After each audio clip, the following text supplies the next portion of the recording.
So at the end of the talk, I'd like everybody to have a feeling about what stem cells are in general, but especially hematopoietic stem cells. I'd like you to have some idea behind the mechanisms of pathophysiology, not the pathophysiology, but the physiology of mobilization of stem cells, to understand a little bit how the machine works, to appreciate then also some of the genetic changes that lead to, in particular, myeloid diseases, which I'm going to focus on. We hear a lot about myeloid stem cells or leukemia stem cells, and I want to give you some idea of what those are. To begin talking about stem cells, a lot of people really refer back, unfortunately, to World War II when thinking about stem cells and stem cell transplant really began. And before that, there was already this idea about organs having stem cells that would give rise to not just the bone marrow, but all cells. But it wasn't until this kind of horrible incident with dropping atomic bombs that the effect of radiotherapy or radiation had on the bone marrow that people really began to think about how the bone marrow works and the role of stem cells. And so beginning in the 50s, it became clear that you could transfer some cell population from animal to animal after a lethal dose of radiation and rescue that animal through regenerating a bone marrow.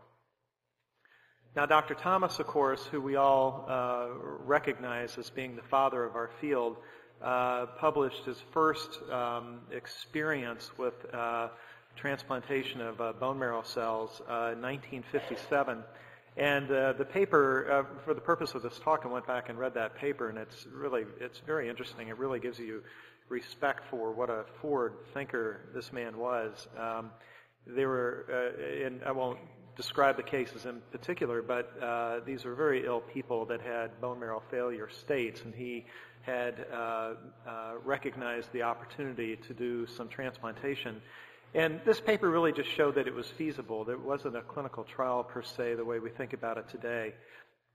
And with this report, there began then some enthusiasm for doing this.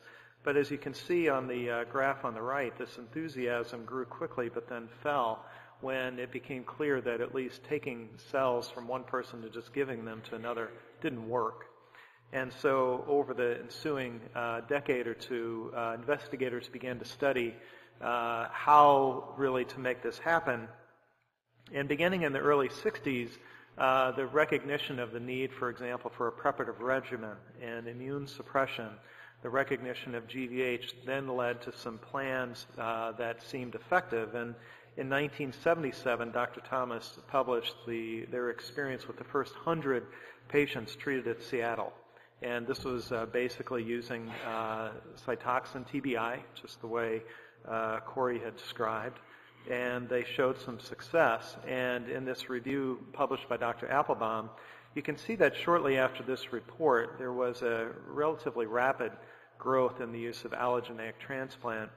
And following this, then many developments along the way, including recognizing that this could be used as a way of obviating the hematologic toxicity from chemotherapy in autologous transplant. So it was really with that report that the whole field took off.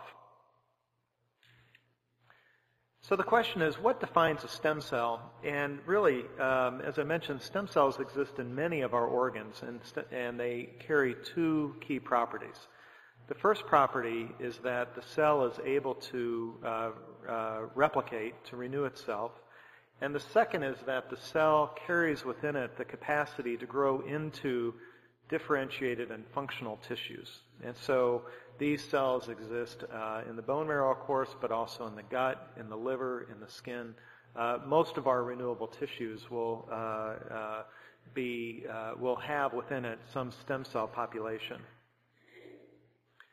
Now, in the bone marrow, the differentiation process is just remarkably complex. It's fascinating. If anybody sat through some of the stem cell biology lectures, it's bewildering, very complex. And we know that there's a very complex genetic program that really leads from one step to the other morphologically, you can see this happening. Anybody that can look at a bone marrow sees this vast population of cells that have very different appearances. And these are all cells that are essentially growing up down this pathway. And so the question is, how does all this work? Well, it's important to kind of reflect how cells work in general. Really, any cell that exists in our body is at a certain state and really is asking questions about the environment and what it needs to do. And the way a cell asks a question is by expressing a receptor. And so if a cell, for example, expresses a GM-CSF receptor, it's really asking questions. Shall I move along the pathway to turn into a neutrophil? And this question then gets answered by cytokines such as GM-CSF, or it could be answered by another cell in the vicinity that may lead to some sort of signal. And when that question is answered, it then sets in motion a cascade of events within the cell that turn on a whole group of genes that will then lead to the next step of a cell changing various properties that it may have, various functions, and then it'll also lead to asking more questions by expressing new receptors. And in the case, for example, of a mature neutrophil, it may express a receptor that will ask, is it time to go? And so really, on a very simple level, this is how every cell in the body works. But of course, it's remarkably complex because there are many, many cytokines along the way that help direct how cells will grow and develop. And this is just a map. And of course, the only reason I put it up here is to show that there's a very complex milieu within the bone marrow in which many different cytokines are present, and the relative proportions of these cytokines, the relative needs, as indicated by various levels of these cytokines, will really determine how cells grow along a certain pathway, whether to become a neutrophil or a red blood cell or megakaryocyte. And each of these cytokines then will channel a whole set of transcription regulators that will then turn on or turn off whole sets of genes. And this will then lead to new receptors and new properties along the way.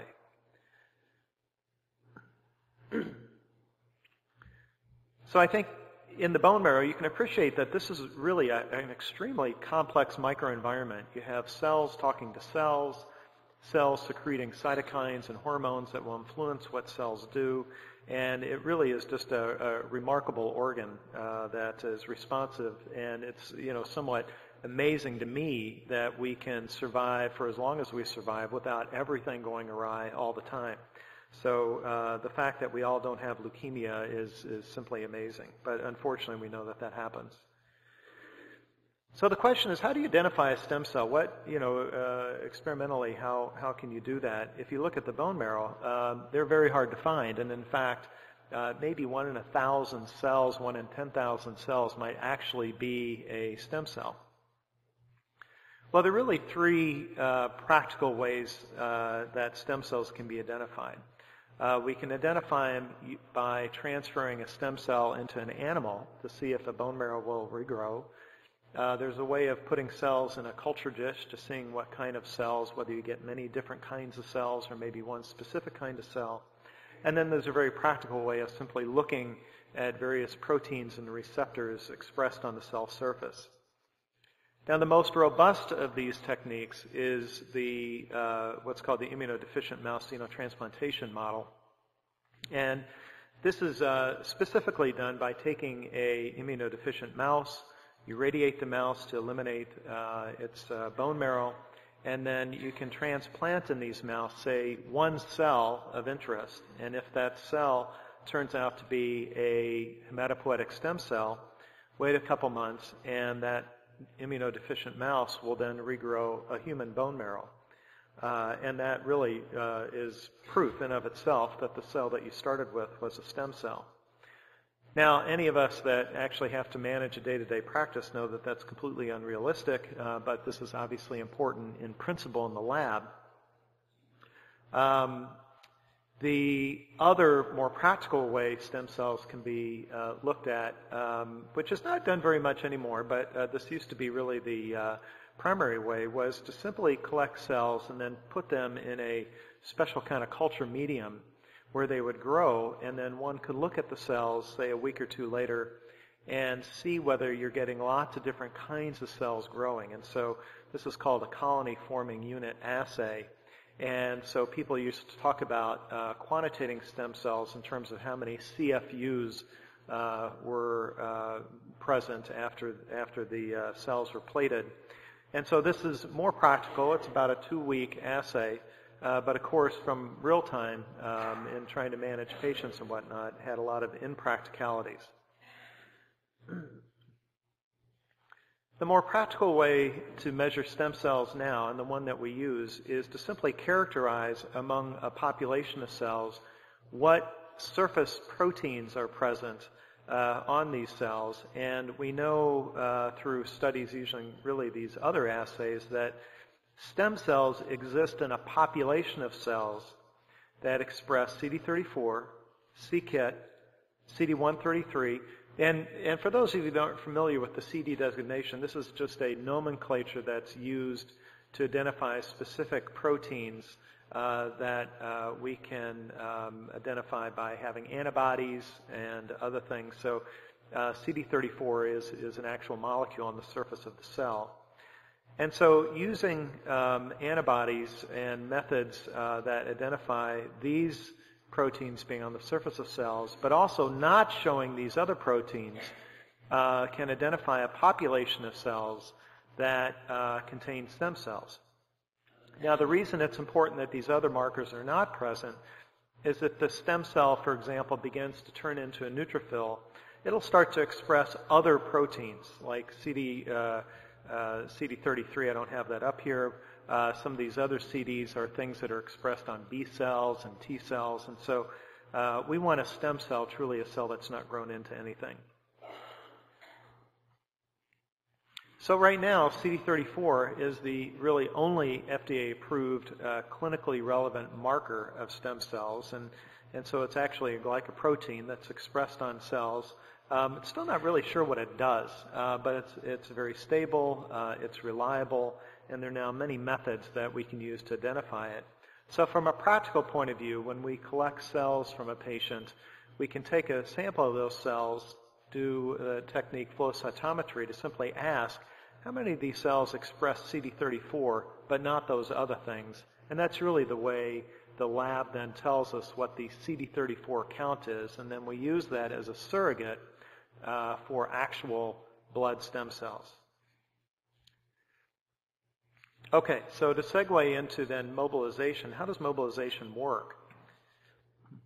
So one of the interesting things about mobilization, at least to me, was that we have this concept of giving people growth factor and the stem cells growing a lot, and because of their growing a lot, they then end up in the blood. And the reality is it's much more complex than that. Growth factor, GCSF in particular, has an effect to stimulate the differentiation of cells into neutrophils and monocytes and other myeloid cells.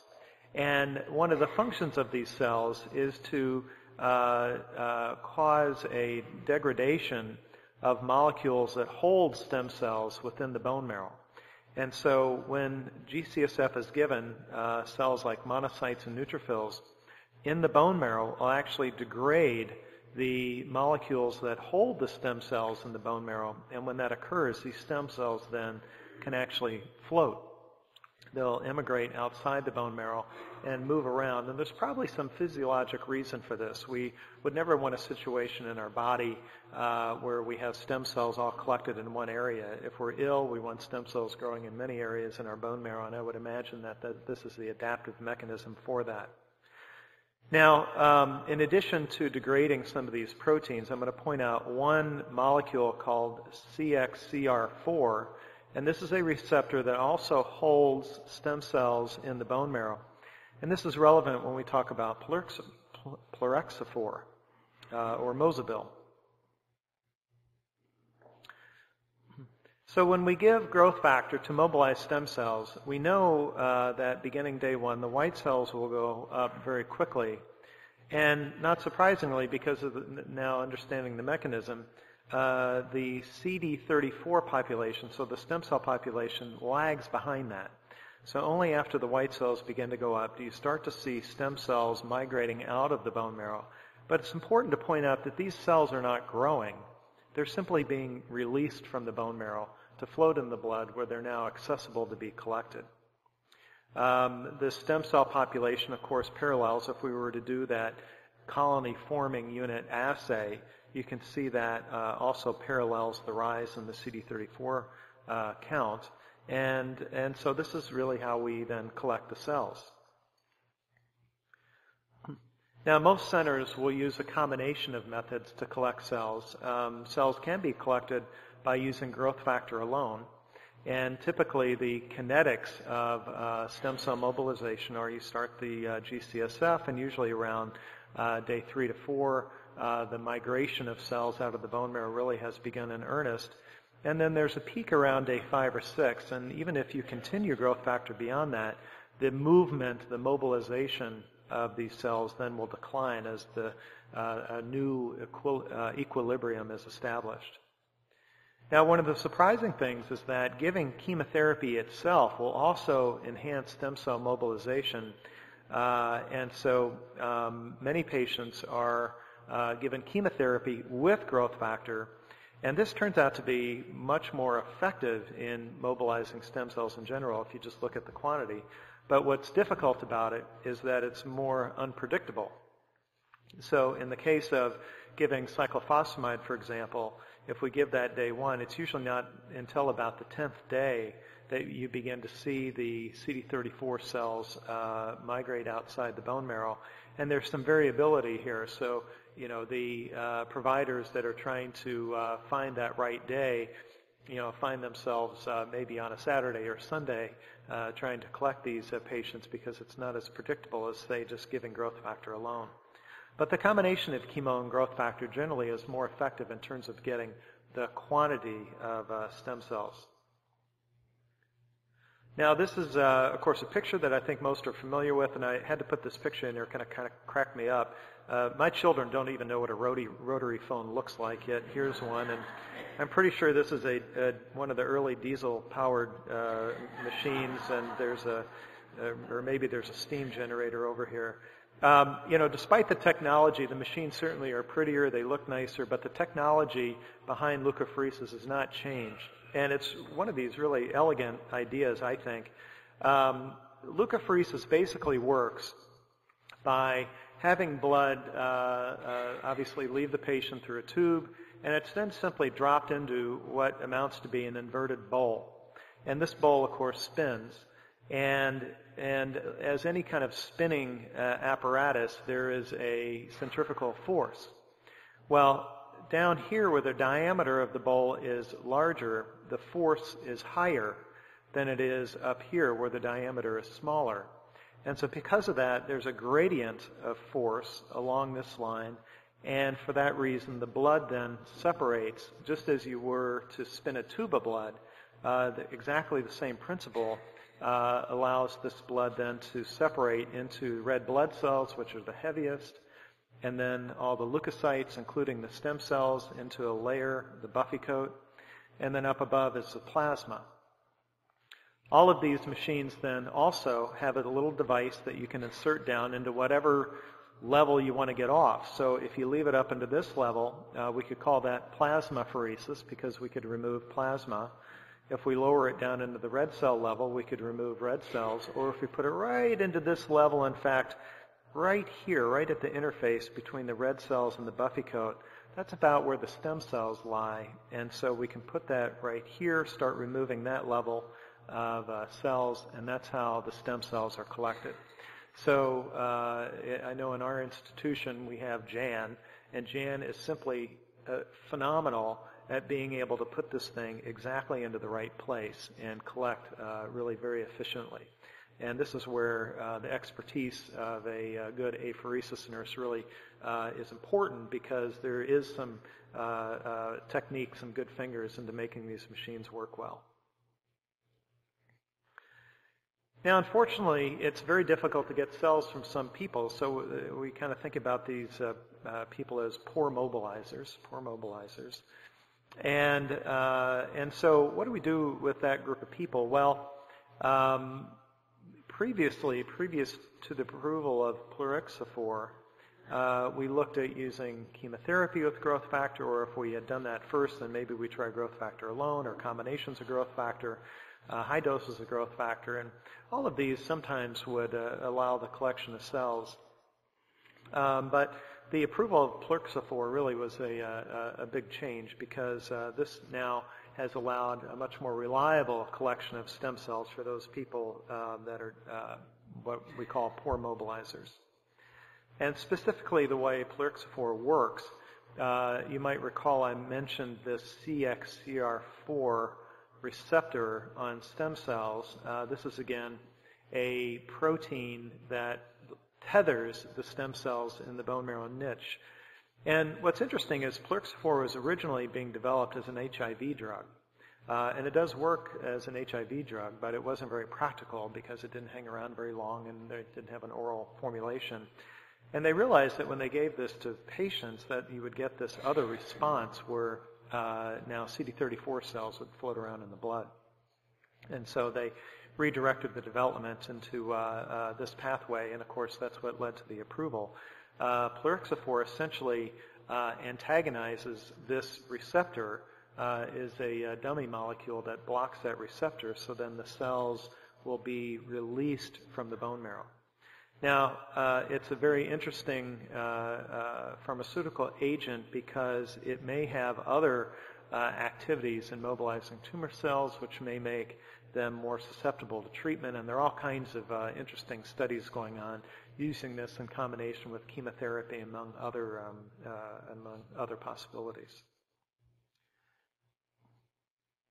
Now, this last year, the FDA has now approved this technique called CD34 selection.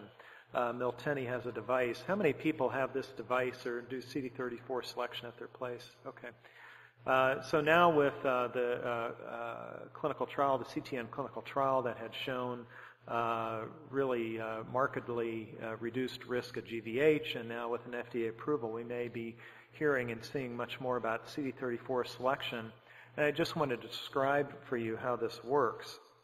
So why CD34 selection? Well, the idea is that GVH is a complication that's driven by lymphocytes, in particular T and B cells from donors, who then in our host create a new, what amounts to be an autoimmune disease. So if we can get rid of those cells, then presumably people won't develop GVH, and that's been shown. Well, how do you get rid of those cells? Well, one way to get rid of the cells is not necessarily just eliminating those cells, but instead of giving the whole product to a patient, let's simply collect the stem cells, get rid of everything else, and only give patients the stem cells. And so that's the idea. And the way this works is you can imagine this product then that comes from the apheresis machine contains all these different kinds of cells. It contains bone marrow cells, and it contains red cells and platelets and neutrophils, and of course all the lymphocytes and things that cause GVH. And what we really want is the one stem cell that's in there. And so the way this can be done is Miltenyi had created essentially a CD34 antibody and then linked this to basically a little magnet. So it's a little bitty bead, a nano bead attached to the antibody. And this can be added then to the stem cell product and mixed around a little bit. The antibody will stick to the CD34 positive stem cells. And once that occurs, then essentially what the device is a fancy magnet. And so you can imagine your apheresis product that you took from the machine. You added the antibody with the little magnets, mixed it around, and that's sitting up here. And then this product then falls through this tube, or is pumped through this tube, and goes by this magnet. And what the magnet does then is it simply holds within that compartment the CD34 positive cells that now have this little magnet attached to it, but everything else moves on through this magnet. And then at the end, you end up flushing these magnet-containing cells out, and now you have a population of cells that is not completely, but much more purified in terms of the CD34 positive cell component. So CD34 enriched cells, that is. And so now you have a product that has very few lymphocytes to cause GVH, but still preserves the stem cells needed for transplantation. So this is something, it will be the subject of an upcoming BMT-CTN trial. I imagine many people out there may become familiar with this over the next couple years. Okay, I'm going to segue away from healthy stem cells and just talk a little bit about leukemia. What are leukemia stem cells? How does this work, and what does that mean? Well, as I indicated a little bit earlier, the way basically our bone marrow works is we have stem cells that can renew themselves, but then also give off progeny that, through a very complex mechanism, can grow into red cells, neutrophils, and platelets. And so you can think about each of these functions or properties in isolation. So there's the ability to proliferate and the ability to differentiate. And when these cells grow up, they also have an expiration date. So at a certain point, cells really will commit themselves then to die. That term is apoptosis. And all of these have very distinct genetic programs. Well, unfortunately, we live in a world in which our body is always under assault from things that we eat, the sunshine, the cigarette smoke in the bar, whatever it is. We live in a world that's filled with hazards, and as we live, we accumulate mutations. And because of the very complexity of the bone marrow and the fact that the bone marrow stem cells really are exposed to anything that we ingest, as you can imagine, bone marrow stem cells will become mutated. Genes will become mutated. Now, when we're young, we have all these mechanisms that will fix these mutations. And so the reason we all don't explode in leukemia at the age of 5 is because as we are exposed to these things that are out there, we have mechanisms to repair these mutations. But like so many things, as we get older, our repair mechanisms get older too. And so as we get older, these mutations will have a tendency to accumulate because these repair mechanisms are not perfect. Now, if we live very healthy lives, if we eat and drink properly, and if we exercise and do all those things that we're supposed to do, what we know is that we accumulate less of these mutations over time. And so the net benefit of health is not that it will guarantee us perfect health. It simply decreases the probability of bad things happening compared to people who either live in very unhealthy environments, who have many other illnesses like diabetes and other things, or who partake in habits that aren't very healthy. So people that do have these conditions simply acquire more mutations, particularly in their bone marrow, as they age. Now, unfortunately, you can imagine these mutations occur randomly. Well, an awful lot of places you can get a mutation, and it just doesn't matter. We have lots of framework genes and genes that we don't need anymore because we've gotten to a certain age. But then if you reflect back on all the different genes and the complexity of making a bone marrow work, well, if you start to mutate some of those genes, then you can really create a problem. And so imagine, for example, if these genes get mutated. So in one case, this is P53. P53 is a gene that essentially guarantees that none of our cells will evolve within us. We don't want any evolution within us. Between us, that's okay. I don't want any cell getting an idea of becoming bigger and better than me. And so that's what P53 does. If we have evolution within us, the cell agrees to kill itself. If you mutate that gene, then you're in trouble. FLT3 is a gene that controls proliferation. Well, we don't want that gene mutated either. We want that gene to be very finely controlled. We want it to work when needed and not to work when we don't need it. Well, you can imagine, what if you're unlucky enough to have a couple key genes mutated in the wrong place, and then, like Achilles, if you get that one hit in exactly the wrong place, you're screwed. Now you have some kind of myeloid disease. And that really seems to be how most of these diseases work. This has now been shown experimentally. This is just a fascinating paper by Tim Lay's group down at Washington University. And what they did is they went and collected bone marrow from healthy people at different ages starting at birth.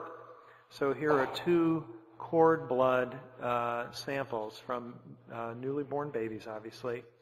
Bone marrow from somebody in their 20s, 30s, 40s, 50s, and 70s. And they did deep sequencing to look for mutations in genes that were relevant for leukemia, acute leukemia.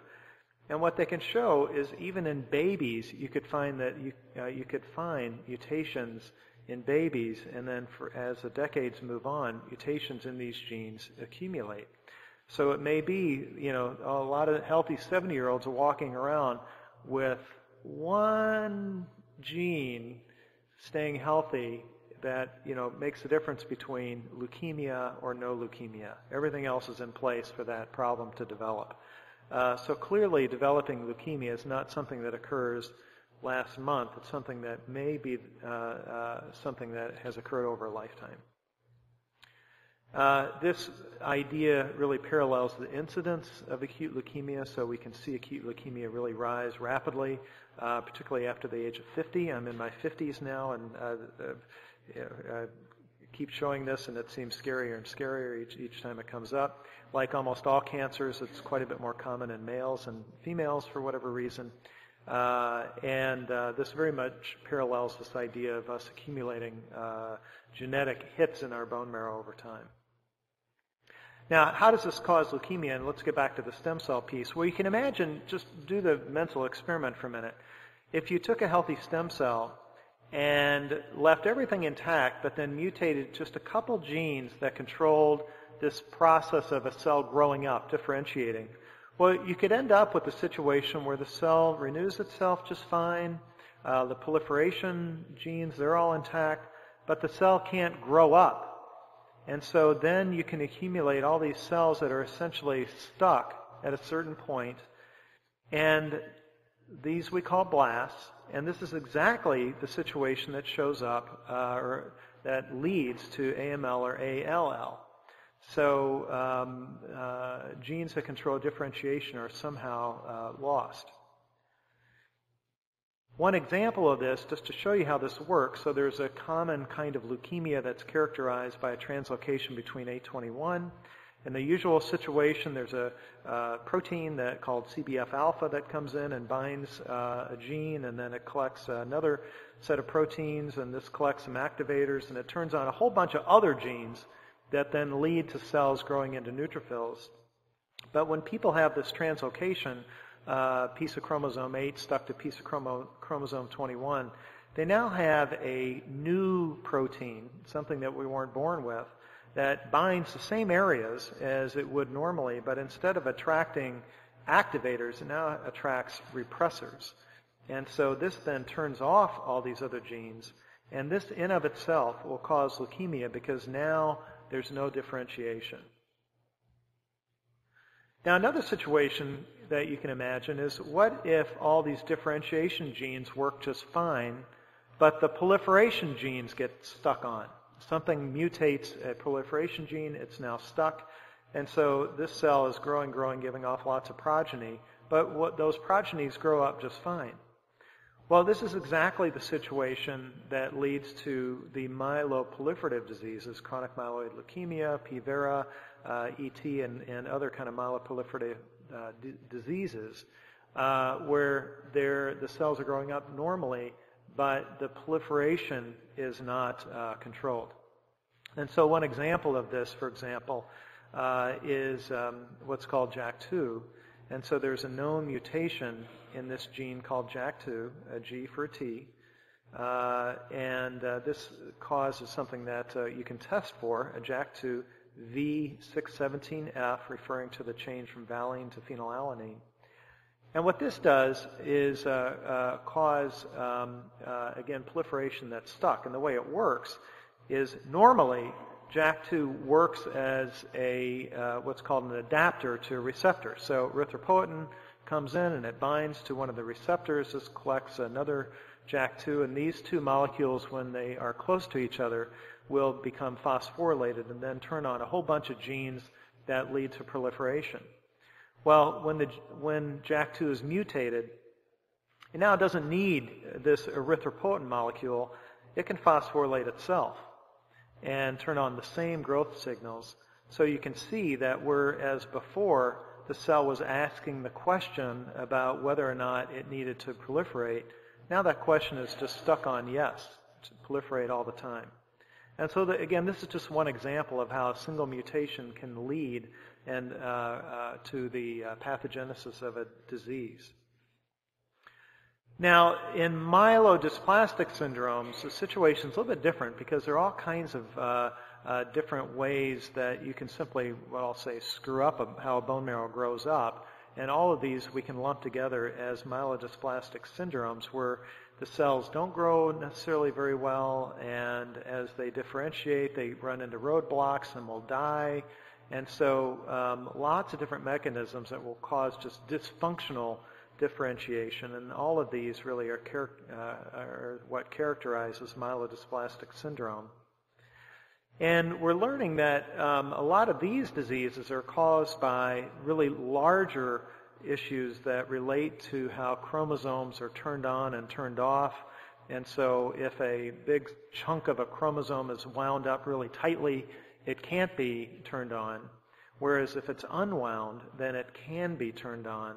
And we know that there are genes that control this. And one of them, for example, is something called TET2. This has become a very important gene that controls how big hunks of chromosome are wound and unwound. And what this protein does is it unmethylates areas of genes that then allow for the chromosomes to open up.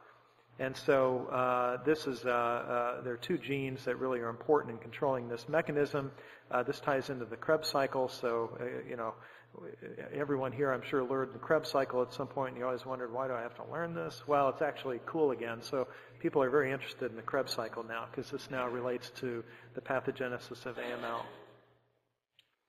So for a lot of these diseases, all the myeloid diseases, there's a lot of overlap in the types of genes. And you can imagine you collect one or two of these, collect one or two of these, one or two of these, kind of mix it up, and that's what gives you then one of the diseases. You now have a diseased stem cell that will give rise to what we call AML, CML, whatever it may be. The mechanisms are all relatively similar and overlapping.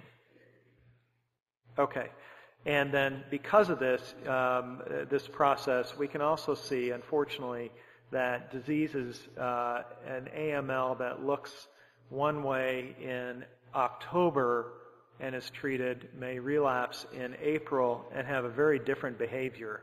And that's simply because there's, of course, not one version. These genes continue to get mutated, and what this graph shows is an individual who's diagnosed with myelodysplastic syndrome, and when they sequenced the cells, they found that there was actually one founder abnormal stem cell that led then to a different mutation that created essentially another stem cell and then another disease stem cell, one arising from the other, each one of these perhaps worse than the next. And gradually this person developed AML, and you can see now many different abnormal stem cells with more and more dysfunction, more and more mutations, and that really seems to be how these diseases work. When we see somebody with AML, they don't have one disease. They likely have a collection of diseases that vary from somewhat abnormal to very abnormal to really, really bad. Okay. So I just have one conclusion. Be happy today, for tomorrow we mutate. Eat well, don't smoke, get your exercise, be happy. I'm happy to take any questions, and again, I think we're ahead of time. When we have our break, again, I really want to ask that people come and sit forward a little bit. The other thing I'm going to do that I'm going to tell you is very experimental. I've not done it before, but I'm going to put some playing cards on some of the tables up front. And when you come back, I want everybody to have a playing card. We're going to do a little bit of a simulation in this talk about conversation. And I hope you bear with me. It may not work, but I'm interested in what you think about it. So when you come back, get a playing card, sit up front. We'll talk about conversation, and that's what I have to say. So, any questions?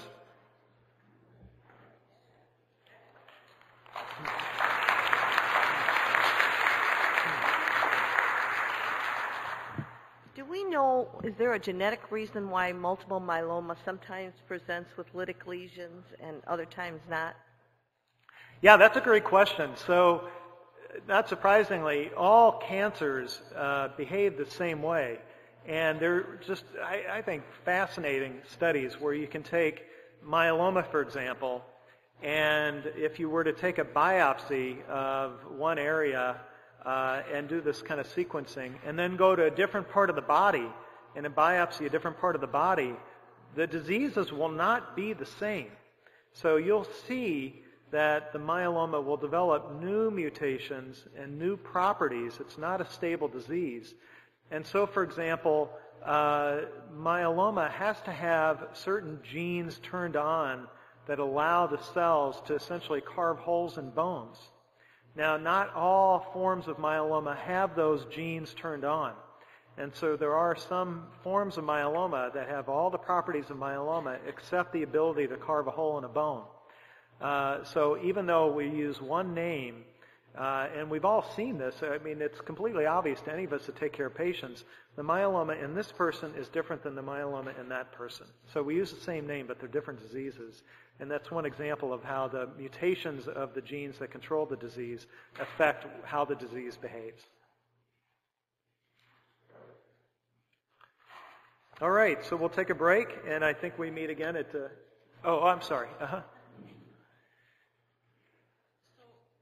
You know, after a transplant, everybody gets GCSF.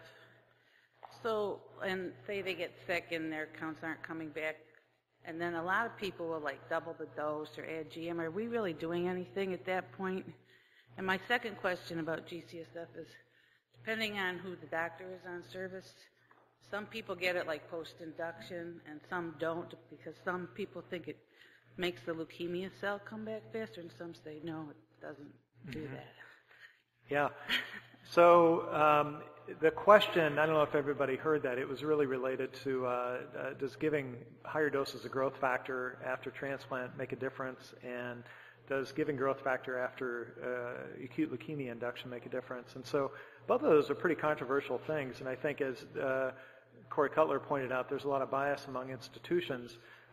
With respect to the first question, I am not aware of any data that says that higher doses of growth factor enhance recovery. It's one of those things that makes intuitive sense to us. If giving this much isn't working, let's give twice as much. But because of how the bone marrow works, I don't believe there's any evidence that giving higher doses of growth factor makes a difference in any setting. Now, with respect to giving growth factor after AML induction, that's also controversial. In younger people, it does not seem to make any difference in terms of any outcome. There's some controversy in older people that it may reduce the risk of infection. And so I've worked in 3 different institutions. Each one did this a little bit differently. Our current institution, I'm at University of Wisconsin now, we don't use growth factor after any AML treatment. Okay. All right. See you back at 10:15? Okay.